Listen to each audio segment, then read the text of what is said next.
Hello guys, welcome to a new video. You might remember this one guy, right? He told me that Sadako was like 3-gen skull merchant.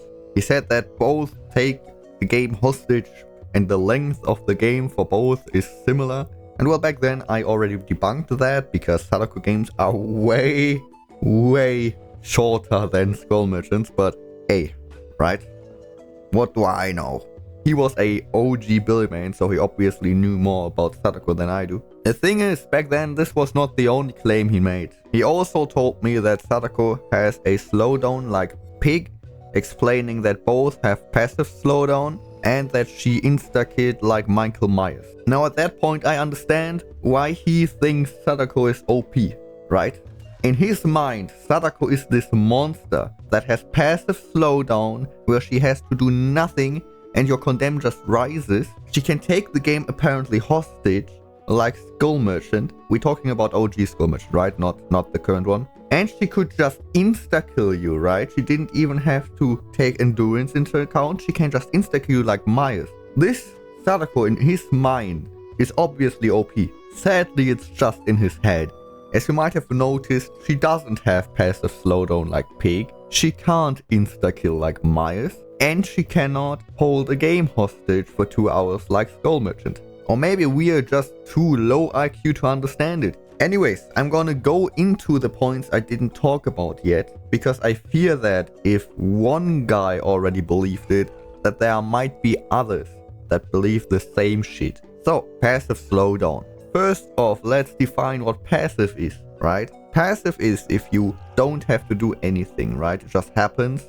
You play normally, you play the game, and passively something else happens without you having to manually control it. An example for that, Pinhead, right? He can jerk off in a corner, but his box will still do his job. Now the first point in question is, well then, is Pig slowdown even passive? Or is it an active slowdown that has a passive part to it because you have to put the traps onto somebody's head?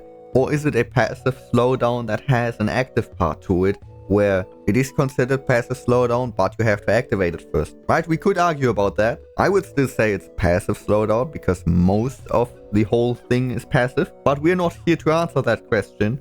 We're talking about Sadako, and if it comes to Sadako, it's not as blurry as with Pig, because Sadako's condemn mechanic, right? It only goes up if Sadako intentionally teleports, and even then people have to be near TVs, right? So raising condemn is pretty much intentionally, and you have to do it manually, making it active slowdown, not passive slowdown. The only passive part about it are the tape runs. Now some people might say, but TPing is part of her normal gameplay, so therefore it is passive slowdown because you just have to play her normally. Now, while that sounds logical for some people, I have to tell you that 90% of teleports are just for raising condemn. Sadako barely TPs for distance, with the exception of, let's say on the new map, the dungeon, right? You don't want to walk out, so you just TP. Or like when there's some sort of structure and you don't want to take the time to walk out. That's the one exception. That's the 10% of TPs that are for movement. Anything else is just for condemn. Because realistically speaking, if you TP to a TV and somebody is near, they have enough time to make the next pallet or window, even if you use the bloody fingernails. The only time you get a free hit out of TPing to somebody is if they are actually right in front of the TV trying to interact with it. And even then on some loops, it's arguable if they might make the nearest window or pallet. So it makes no sense to TP mid-chase or onto a gen for movement if you just could have walked onto it while being demanifested, which would have given you a higher chance of getting a free hit.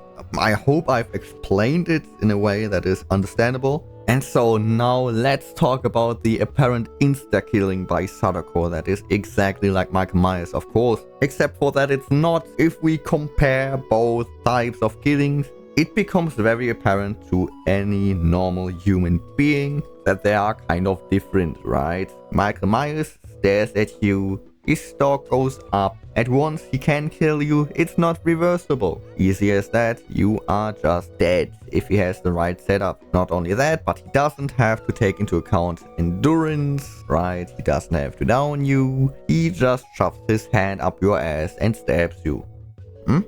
Now, if we talk about Sadako, it gets a little bit more complicated, right? Not only does she have to TP into you 7 times, in the ideal situation, right? You can still just do a tape run. And if you're in chase, right? Just don't run into a TV. We all know where the TVs are. The TVs are around every gen. So if you don't want to get condemned, just don't loop around the gens. Especially if it's a Sadako that doesn't hook, you're gonna be fine. And even if you should get condemned, which you really should not because of the tape runs, you're still fine as long as you're not injured, right? Because let's say you are not injured, you have a tape in your hand, you are condemned. Sadako hits you. From that hit, you will get distance to run 1 time across the map. So, if you just run straight at your fucking TV, you're gonna get it. Now you might say, yeah, but what if she just TPs to that TV? Well, there are multiple ways around that. Like somebody else could take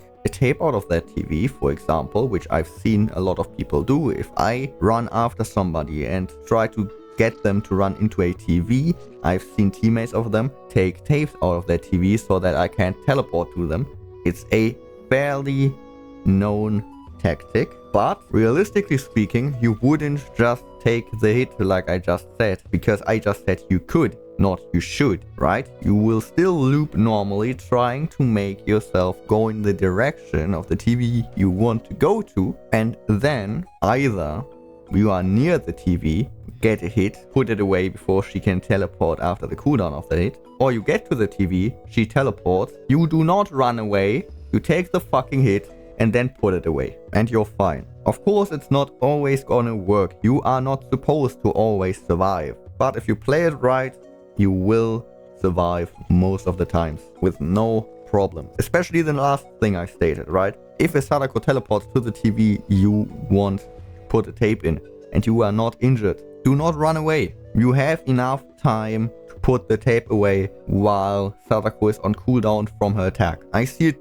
too often that people then run away scared. And yeah, I understand you don't want to take the down, but well, I would argue you rather lay on the ground than being dead once Sadako catches up to you, because she will catch up to you if she teleports right as you want to put away your tape. Like I said before, that's literally the only situation where she will catch up to you. I said it in a roundabout way, but what I wanna say with all this is it's not an insta-kill, not by a long shot. You have to do a lot to even get there, and once you get there, it's still not an insta-kill, which is fine. I'm not saying it should be. The only thing I'm saying is you should not call it an insta-kill if it's not an insta-kill. Easy as that. And well, I hope you enjoyed these stupid takes the one guy has thrown at me, calling me stupid for not realizing that those are obviously facts and not something that just stems from his imagination. Well, and if you enjoyed it, I would appreciate a like, or if you would subscribe.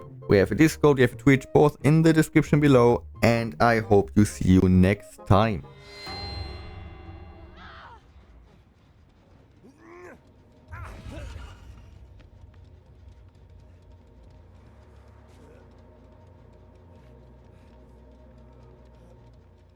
I love this guy. This Kuro. Yeah, Kuro's awesome. He's awesome. Yeah. Kuro, no one appreciates you.